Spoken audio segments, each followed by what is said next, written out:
Hello, friend. My name is Asindra, and today I'm going to continue playing for you Dream Daddy, a dad dating simulator with Hello. Comp.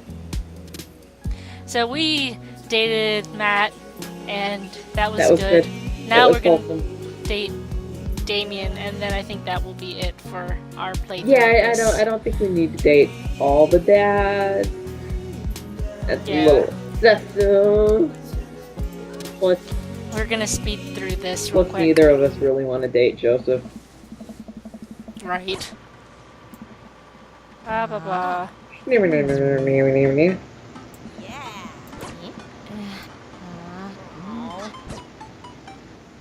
I like that it does the VHS thing.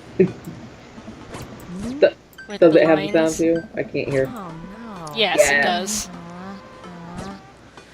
The reason why I'm doing this is because I forgot to save when we were at the thing, so... so we're just gonna fast forward. Okay, let me actually save here. Okay. So, Damien! Would you like to read Damien's profile? Like to play. Well, I would like to play the game. Fucking money. What is money? How do you do? I have finally decided to join this information superhighway. I'm not entirely sure how this works, but I will try my best to understand. I love long strolls through graveyards and spending time with my son. If you would ever like to chat about the latest in Victorian fashion, the inevitability of our own demise, or black cats, please send me a letter. On a Friday night, you are most likely to listen to true crime fucking hell. Listen to true crime podcasts while I taxidermy my newest specimens. I'm not gonna lie, I binge on like true crime and mysterious disappearance documentaries all the fucking time. If you had one thing to take with you onto a deserted island, what would it be? A coffin. What are your turn-ons? Pronouncing bosom correctly. Bosom. What did you want to be when you grew up? A bat. What's your favorite movie genre? Foreign art house horror. What's your ideal date? It's night, and we are at an industrial darkwave club in Berlin. The music drums to the beat of our hearts. Aw, so romantic. What do you never leave home without? An upside-down cross. And the cape. The cape is important. It's a cloak. The cloak, I'm sorry. I spend a lot of time thinking about mortality stallions? Aliens? I don't know what it means. I don't know either.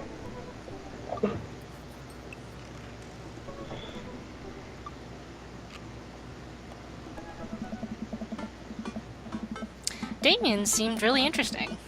A little odd, but interesting. I think I should hang out with him to get to know him a little better. I navigate to Damien's dadbook page and type out a message. Hey dude, you seem cool. We should hang out sometime. Hey dude, let's go. I sit there for a minute before I see that Damien's typing. But then he keeps typing. And typing. Man, is this guy writing a novel? I leave the computer to make some coffee. And he's still typing. I sip my coffee and the computer finally dings. Reese, Reese, I must confess my excitement to be receiving your kind letter, for, as you see, I do find myself available to enjoy your company.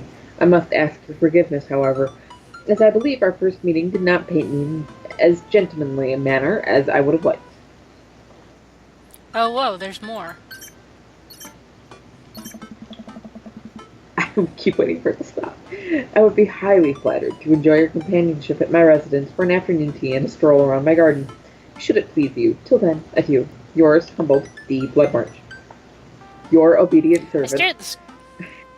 I stare at the screen and reread the letter several more times. Hey, Amanda. Can you help me with something? Dad, for the last time, I'm not popping your back pimples. Ew. No. Can you interpret this for me? I turn the computer to Amanda and she squints at Damien's message. I just don't understand NetSpeak. Like, is this how you kids communicate with each other now? Oh, totally. This is the hot new thing. See, Dad? Kids got over saying LOL and LMAO. or whatever, and decided that they needed to do was bring it back to the 1800s. So what do I do? Where's your pen and quill? What? Did you forget to unpack the pen and quill? Dad, how will we address the nobleman in regards to our upcoming debutante ball? Debutante. Okay. Now I know you're messing with me. Shock, awe, horror. Father, without a proper chaperone, you'll never end up with a suitor worthy of our land. Or our dowry. Or... So you read Pride and Prejudice for school one time, and now you're reciting things you know about it back to me, aren't you? You know, it's applicable. Like the first 5 pages, and then I read a review of the movie. Still gotta be, though.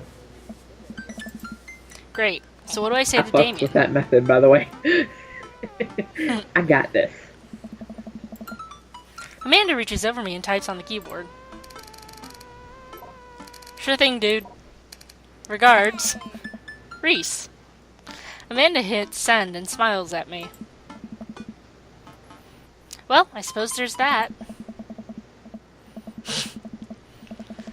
I make the short walk over to Damien's house. Well, I guess you can't really call it a house. It's more of a manor, estate. The Gothic architecture looms above the other homes in the cul-de-sac. I walk past a couple of gargoyles guarding the front door and look around for a doorbell. There doesn't seem to be one. I pull the large, ornately carved bat's head door knocker back, and a hollow sound echoes throughout the house as I strike it against the door.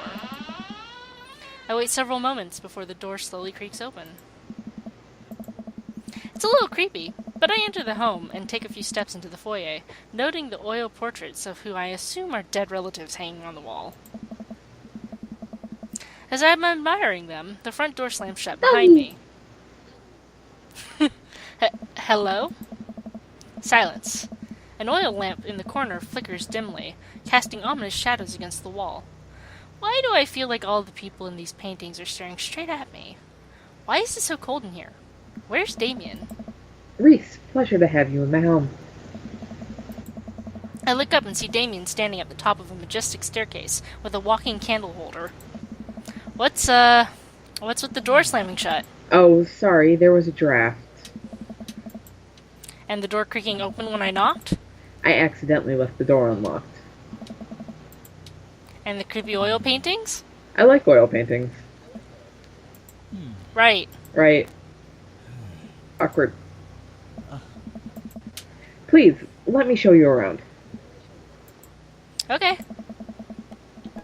Damien leads me around his house, showcasing his parlor, sitting room, auxiliary sitting room, and the parlor again for some reason. Oh.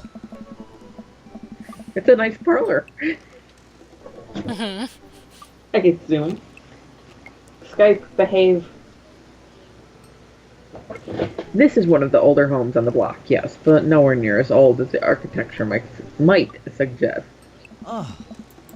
Through extensive renovations, I have been able to craft a residence that is both historically accurate to the Victorian period and equipped with the amenities of any modern dwelling.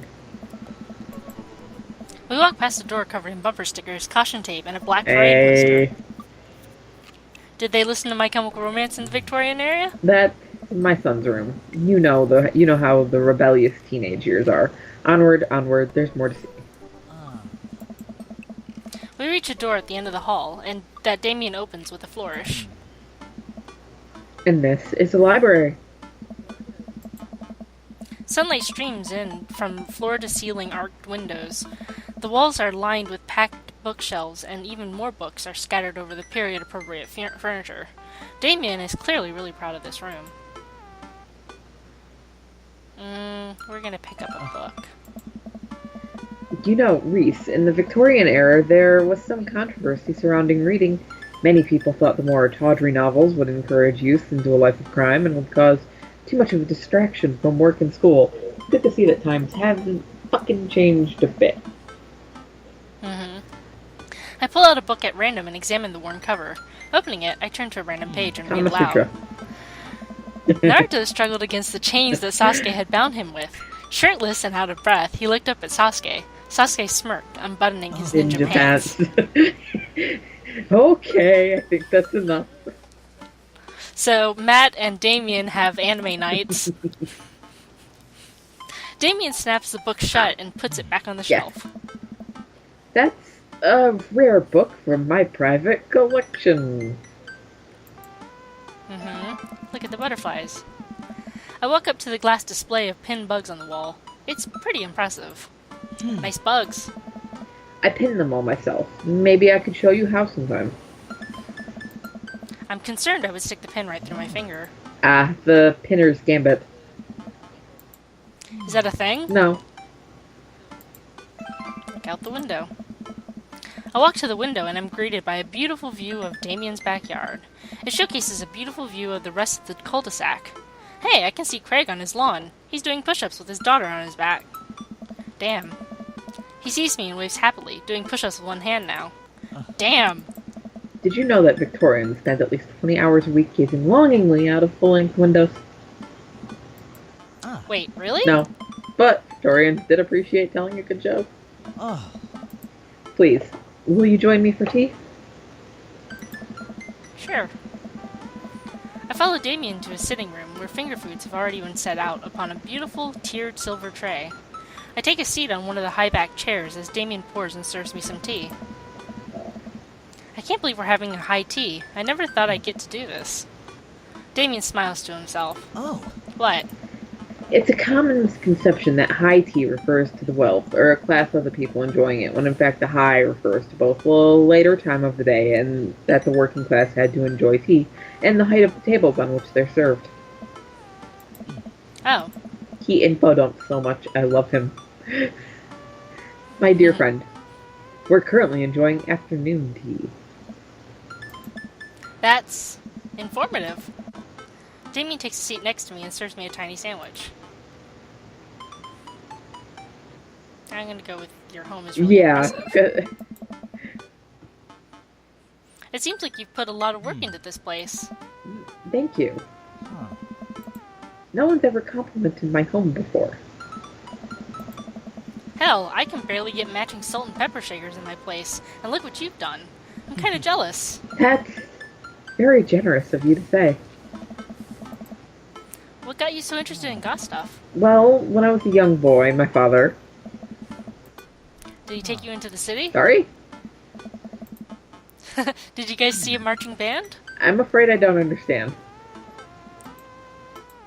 You're serious? Of course. But it's, you know, the song. Amanda made me listen to it. Seriously? I'd love to see a marching band. Nevertheless, I've always had a love for art, history, and fashion, what started off with a small hobby of collecting taxidermied animals, grew into sort of an obsession. It's a privilege to be able to appreciate the lives and culture of those who came before us, I think. Why not go all the way? I like not dying when I catch a cold. He takes a sip of tea. I can acknowledge, and here's the message to fucking Tumblr, I can acknowledge that there were many very terrible things about this. There are several, I think, in his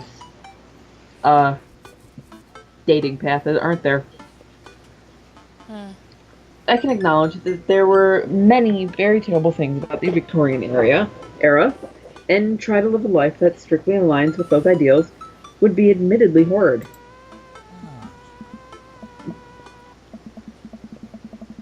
But I think it takes a critical mind to truly appreciate something to the fullest, to be cognizant of its flaws and love it all the same.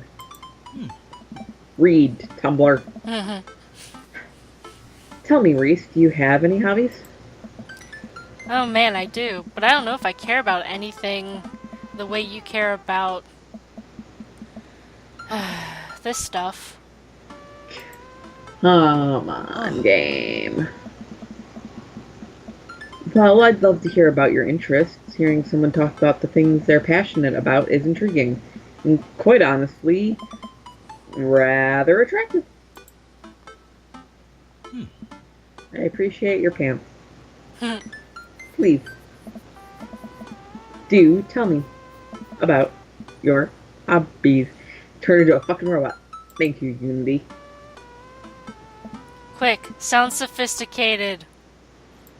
I can't even slow down.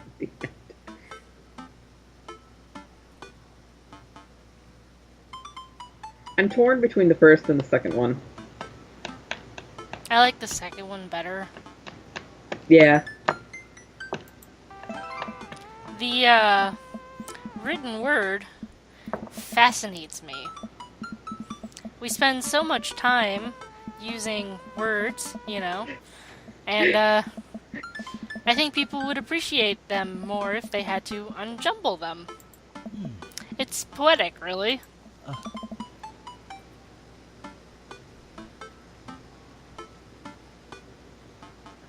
Oh, so you're a writer? In a sense. We finish our tea and finger sandwiches. Oh.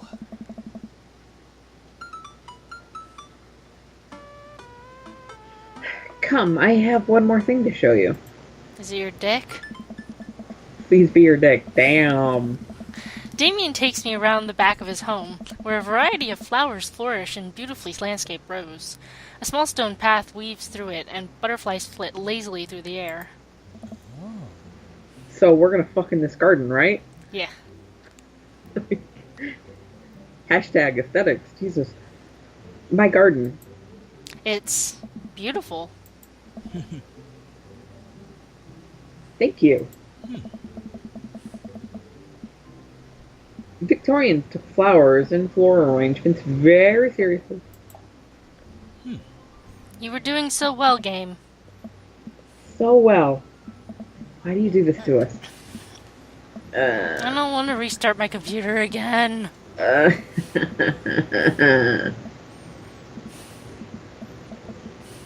hate to say it, but you might have to. Going down.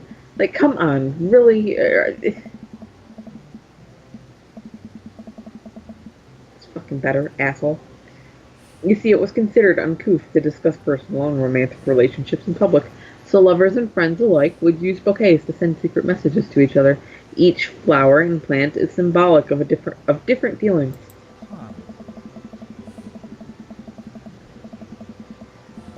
Even more interesting is that one flower could mean different things depending on the other plant it was paired with. One had to be extremely careful, as even the style in which the ribbon was tied around the bouquet affected the message. Damien leans down and plucks a gorgeous bright orange flower off of a vine. You cobble together a bouquet that says I love you, and then you tie the wrong ribbon and suddenly it says I fucking hate you. Yep. Lilium bulbiferum, the orange lily. What do you think this one means? My loins are ablaze. 3 cheers for sweet revenge. I want to go with 3 cheers for sweet revenge because I'm a fucking nerd, but that's probably not the one that works. Oh shit, it is! The orange lily was actually symbolic of pure hatred. Well. Look at that. The My Chemical Romance nerdery paid off. Yay. That's precisely why floral arrangements is so challenging. How many times do you think, because nobody gives a shit anymore, someone has accidentally given their, partner a bouquet that accidentally means something like, you're a dick, I hate you, go fall in a river, or some shit like that? Probably a lot. What's your favorite type of flower? I like snapdragons. I do too. Because they're cute, and you can do that thing where you squeeze them so it looks like they're talking. Yum, yum, yum. What a lovely choice. I'll have to remember that when I put together a bouquet for you. He would put together a bouquet for me? No one's ever given me a bouquet before. I follow Damien down the footpath and admire more of his beautiful flowers. Suddenly, a phone rings. Oh, Reese, will you excuse me? I must take this. He pulls a cell phone out of his pocket. I'm a little surprised it's not a rotary phone. Go for it. Just pulls the rotary phone out of his ass pocket. Damien smiles and walks back to the house. I take a deep breath and enjoy the heavily perfumed air. What a lovely yard. This makes me wish I had put a little more effort into the garden that Amanda and I tried to start one time. Our watermelons grew to the size of cherry tomatoes and then immediately died. Damn. Oh, hey, a gargoyle. Oh no, I knocked over the gargoyle.